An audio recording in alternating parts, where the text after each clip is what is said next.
Hi, this is Father Don Planty, pastor of St. Charles Borromeo Catholic Church in Arlington, Virginia. Welcome to the St. Charles Church Talks podcast. A reading from the book of Revelation. When the dragon saw that it had been thrown down to the earth, it pursued the woman who had given birth to the male child. But the woman was given the 2 wings of the great eagle so that she could fly to her place in the desert, where, far from the serpent, she was to take care of for a year, 2 years and a half year. The serpent, however, spewed a torrent of water out of his mouth after the woman to sweep her away with the current. But the earth helped the woman and opened its mouth and swallowed the flood that the dragon spewed out of its mouth. Then the dragon became angry with the woman and went off to wage war against the rest of her offspring, those who keep God's commandments and bear witness to Jesus. The word of the Lord. Thanks be to God. Please be seated for a short reflection. Lord, with your permission. Now you might be thinking that I shared this passage 2 weeks ago and I am repeating myself or recycling my reflections rather quickly. Well, you're half right. I did read this passage 2 weeks ago, at least part of it, when I was reflecting on the holy angels, principally the guardian angels and Michaelmas, and how we are at war, and how we win this war spiritually, because this is primarily a spiritual battle. I'd like to pull on that thread just a little bit more under the title of Our Lady of Victory, and how we can experience that victory. In order to do so, a little historical context. But I'll explain this at length and hopefully tease out a couple points. When I was in Rome, the Romans still to this day, even though they're certainly nothing what they were 2,000 years ago, they're rather poetic, and even in their graffiti they can be poetic. And I remember seeing graffiti that would say, "Without memory we have no future. Senza memoria, senza futuro." Rather poetic for angsty teenagers, right? Without a memory we have no future. Without knowing who we are, without knowing where we've been, it's very hard to have a future, to know where we're going. And that's not just our paltry 20, 30, 40 years on this planet. It's us collectively. It's us as a church. It's us as a people, where we've been. Certainly going all the way back, stories in Scripture, to know who we are, how God has constituted us as part of his family. That's part of it. This was also brought to mind in a poignant way. I was reminded that Monday was the anniversary of the Battle of Tours, where certain Charles Martel got his moniker The Hammer. It's a pretty good nickname. Long before Dwayne Johnson had The Rock, you had Charles the Hammer. In 732, this is about 100 years after Muhammad, you had these roving bands of Islamic terror going all over the world, conquered almost overnight with the sword, until it got to the middle of France, and Charles the Hammer stopped him and pushed him back to the Pyrenees. And really ever since then, since the explosion of Islam, there has been a religious war. And that's important for the context of the Battle of Lepanto. So going back from that first period and thinking that we are at war, and this war is primarily spiritual, but there's been a war, a concerted effort to simply destroy Christianity, and to destroy the Christian faith, certainly individually, certainly obviously by attacking the family, by attacking the dignity of the human person, by attacking Christendom itself. And so ancient times, we would have 5 main kind of Christian capitals in the world. We might call them patriarchates, 5 main centers, capitals of Christianity. Jerusalem, for obvious reasons, the Holy Land being one of them. Alexandria and Antioch, very close to Jerusalem, relatively speaking. And then Rome, where the Prince of the Apostles, Peter and Paul, shed their blood. And then later, Constantinople, when the emperor at the time built his own city and wanted to be rival to Rome. So those 5. And within 100 years, 3 of them fell. Jerusalem, Alexandria, and Antioch were completely decimated, were completely destroyed, turned to rubble. And then ever since then, whoever was in charge of any semblance of unified Islam went after the remaining 2, Constantinople and Rome. Well, Constantinople fell in 1483. And then ever since then, they've been going after Rome. So when ISIS kind of had their flare-up in 2014, the very first thing they said as soon as someone gave them a microphone is, we're going for Rome. We have unfinished business to do. Okay, so we've been at this war since the very beginning. We might say, going all the way back to the book of Revelation, St. John having this insight. Perhaps even going all the way back to Adam and Eve, this spiritual war for souls. And we might think, and I am of the opinion that as far as Catholic Americans, it's going to get much worse before it gets any better. By worse, I just mean persecutions, being picked on, losing job opportunities, open persecutions, PayPal taking your money for some reason. I think all this is going to build up and it's going to get much, much worse. But for the church, I think it's going to get better because the people who will be in the pews will actually believe, will actually want to be here. They will have taken great risks, personally, professionally, to believe. I think we'll be better overall because we'll start to fight again, spiritually. But we might think that we're approaching a very dark period for the church, that things are getting really bad. And they are, but a little context helps, especially leading up to the Battle of Lepanto. So 100 years before Lepanto, Constantinople fell, which is like unthinkable.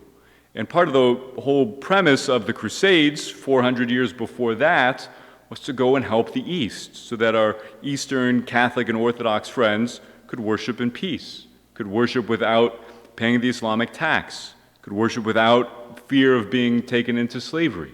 That was the whole premise in 1095, to go and help liberate Christians who were living under the yoke of essential slavery.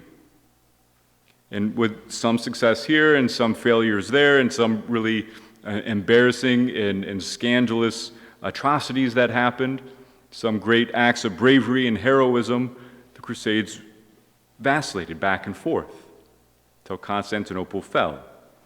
And then just a few years after that, we have the Protestant Revolt, where here you have millions of Catholics who are now breaking off and doing their own thing. You have fighting in the streets. You have bishops and priests killed publicly during Mass. Then you have the schism in England, the entire Church of England. There was only one faithful bishop, St. John Fisher, of all the bishops of England who remained faithful. Imagine that. Well, we don't really have to think that hard because we're kind of in a mess when it comes to bishops. But just one. The entire country, they all went along with it. How easy it is just to go along. They're like, well, maybe if we're nice to Henry, he'll give us our church back. No, they just went along. They compromised. Right? They thought, well, maybe if we make a deal, right, we can keep our stuff, at least keep my job. Right? They compromised. And it was the liquidation of all the churches, of all the treasures, that England was able to amass such a great army and navy and rule the seas for the next several hundred years by destroying the Catholic Church there. So all this is going on, and then you have the rise of the Ottoman Empire, which is getting stronger and stronger. And at the time, they dominated the sea. So you have Christendom fighting amongst itself. You have whole countries just breaking off. You have the Eastern Church, which is now completely subjugated. And there are the most navy ships of any hostile force amassing off the coast of Italy, and they're saying, we're coming after Rome. And as soon as we get Rome, we get the rest of Europe. And so this is really what's at stake. And I won't get into the deep dive of the miraculous event that happened on the Mediterranean, but needless to say, everybody thought that this was it. That after this battle, after the Ottomans strike, that Europe and Christendom as they know it is gone. All of the ships, if you could get everybody to fight, if you can get all the ships that Europe had, that would even stand a chance. It was still like a 5-to-1 ship, and their ships, the Ottoman ships, were much better with technology and engineering and how it was constructed. So things were dark.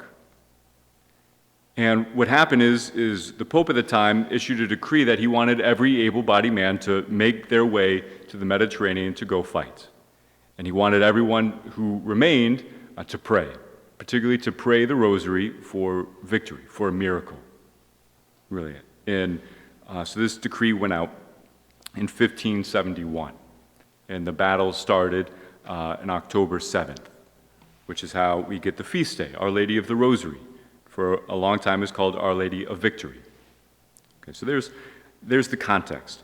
The story, however, I'm going to share is just a little tiny dot in this big line.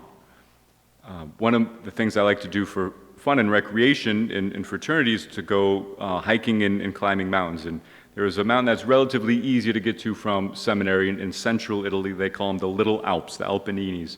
And it was easy to get to, and it was a fun hike. So often I would go with guys from the seminary, and we would just hike this mountain, and it always just felt like a great escape, even though we can do it in a day trip rather easily. So it was in the Abruzzi region, kind of central, just almost due east of Rome. Sometimes take the bus or rent a car. We'd get there, maybe hike 4 or 5 hours up. Well, one of the people there were, one of the seminarians were involved, his apostolate was kind of this Blessed Giorgio Frassati kind of men's group that also had like an affiliate group near this mountain. And so through his contacts in Rome, this Frassati Society made the contact of the Frassati Society in the Abruzzi region. We got together for an American-Italian hike up this mountain. And we came down, and they said, well, can we take you to our town, which was named Spelunga, funny-sounding name. So tiny town, couple hundred people, and very mountainous-type people, very hardy stock. And they just said, well, let's open up our town church, St. Barbara. And we just make a little devotional visit, and then we can get lunch. Great. So we go into the Church of St. Barbara, and it's from like the 1300s, so kind of like rather rudimentary mosaic. On one side of the wall is the life of St. Barbara. It's kind of just a big shoebox church. Can maybe fit the entire town, no more than that in this church. But on the opposite side of the wall, which is probably about half of the size of St. Charles, but equally as tall, just about, is a flag of the Ottoman Empire. So, what the heck is that flag doing in this Catholic church? And they said, well, let me tell you a story. So in 1571, we got the word that the Pope wanted every able-bodied man to go and fight in this naval battle. Well, we were mountain men, but if the Pope asked us to do something, we did it. So 71, so that's at least how they remember it, in 1571, 71 men from the town all descended the mountain to the sea and boarded a ship to go fight. And the remaining townspeople went to the chapel of St. Barbara and prayed. And they prayed the rosary. And a few days later, all 71 men returned to the chapel to give thanks, carrying a little trophy of the flag of one of the Ottoman ships that they had embarked, took over, and took the flag as a little proof that they were victorious. So they brought that little trophy back and proudly presented to the town. Obviously, they were very happy. I mean, they were thinking that there goes all the men of the town. And they all came back. Now, the miracle is something for you to look into for homework. But what I want to point out is what the town does today, not just by displaying that flag, but every day on October 7th, every able-bodied man in the town goes out to the forest behind the town, and they fell the biggest tree that they can find. They cut down all the limbs and all the branches, and then they kind of haul it back. So this is a couple 100 feet long tree that they cut down and then haul it back, almost like a running of the bulls. They run into the city center of town and then attach a replica of the Ottoman flag, and then hoist it up and then light it on fire. Every year, October 7th. The entire town is part of this, and now kind of the surrounding regions come to participate in this. Now it's on YouTube, so you can go and see Spelunga Festival on October 7th and kind of see the festivities. But without memory, they have no future. And so this is one way that this particular town says, remember, because of our 71 men, that we don't speak Arabic today. Because they were willing to risk everything, that we can be here today. Because of the sacrifice that they were willing to make, because of their bravery, not to mention all the tens of thousands of other men just like them, that we exist. That's part of our identity, collectively. So that's one aspect of it. This also, so I've been on kind of a kick, and this coming Sunday I'm talking about how we're the church militant, so I'm kind of pugilistic. Not naturally by temperament, well maybe I am, but I've certainly been on a theme recently, and one thing that really jarred me, I don't know if you saw the story, is there's this poor gal, God rest her, in Belgium, who 2014 was the victim of a terrorist attack at a bus station or train station or something. A couple dozen people died, several hundred were injured, and she was one of those that was injured, which is certainly traumatic. Don't want to undermine that at all. Definitely traumatic. Loud car noises, just freaked her out. She's really struggling with getting over that trauma and why she survived and everything else. So she was going to counseling, as one should in that situation, and kind of the counselors and the different social workers, the equivalent thereof, all came to the conclusion that she would be better off dead, and so they killed her. Which is obviously the real tragedy. But what shocked me the most was this is what we have to offer as Western civilization now. We are a culture of death. We are a culture that is suicidal. We are a culture that doesn't have a strong identity. We are a culture that forgot how to fight, to know that life is worth living, that we have a future because we have a past. We're just completely unconnected. That was the real poverty, I think, of that story, that we thought that was even an option, that, this suffering is hard, so let's just end the suffering by ending life. That is a small little tangent. So kind of two things, and maybe the takeaway for us, not just being more in tune with our identity, our collective past, as a church, to kind of know who we are so we know where we can go. That's a takeaway, right? To be more in tune with that deeper part of our connectivity to one another in the democracy of the dead, as Chesterton put it, our connection to our heritage. But then also I was thinking on that theme of ora et labora, to pray and to work. So would those 71 men have been victorious had not the rest of the town stayed back to pray? Would those people who just stayed in the chapel experienced victory if nobody went to go fight? Open question. The answer is no. I'll spoil it for you. But the key, I think, is the primacy of the ora, of the pray. And so often we can forget that we have to do something. We're so quick to come up with solutions before we go to the Lord. Right? To recognize that He's the one that assures the victory. In our personal life, right, collectively, right, that our prayer life is foundational. That's where we get the inspiration. That's where we can discern if we need to pivot. That's where we get the inspiration to go be active. If we just go and be active all the time and then just kind of put in some perfunctory prayer and ask Him to bless our efforts, it's completely reverse of what we need to be doing. Right? To pray and then to work. that they both go hand in glove, that they wouldn't have experienced victory if the Lord wasn't behind it, if people weren't praying as if everything depended on the Lord, because it did. And they certainly wouldn't have experienced victory if they did nothing, and if they didn't realize that the Lord was trying to use them to save them and the rest of Europe. Then also to recognize that those 71 men did not win alone, right? That it was a collective effort, that as much as Europe was being divided, right, that's the work of the evil one, is to divide us, to isolate us. That it's really recognizing that we have a common purpose, a common destination, that we need to band together. Right? That's a principle of the Holy Spirit, of unity, to be unified as a people, to be unified as a church, and to recognize that we are in this battle together. So when we forget our past, we can lose our rudder and our direction and our future. We need to recognize the primacy of our interior life, to really be in tune with the workings and promptings of the Holy Spirit so he can better direct us in our active life. To recognize that we don't do that alone. We don't do that divided, and we need to do that more and more connected to one another.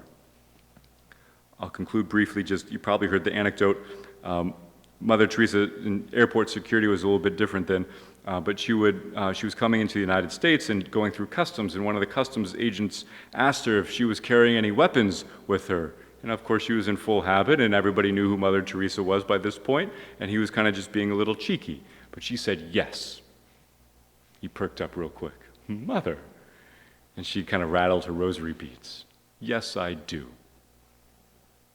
So it's a good injunction for us to recognize we are at war, and we win by spiritual weapons. To really take this in earnest, especially renew our devotion to the Holy Rosary during the month of October. Praise you, Jesus Christ, now and forever. Thanks for joining us today, and please remember to subscribe, and if you enjoyed our show, give us a rating on Apple Podcasts. May God bless you.